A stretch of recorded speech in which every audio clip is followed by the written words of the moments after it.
How to change language on Changelly. Are guys facing issue to change language on Changelly website?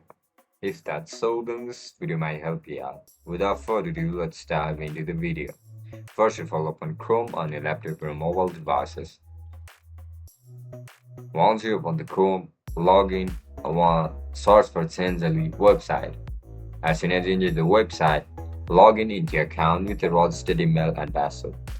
If you don't know how to log in into your account on Changelly, then make sure to check out our guide on how to do it. Once you get logged in, look at the top right corner of your screen where you can see these options like blog, support, FAQ, and EN. Just simply select this EN option, which stands for English.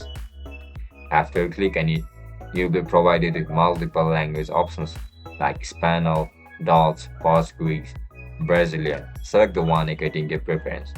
Once you select it, website will be refreshed in order to change the language. So as you guys can see, our language has been instantly changed to Spanish. If you guys found this video helpful, don't forget to like, share, and subscribe to our channel. I'll catch you up in the next one. Bye bye.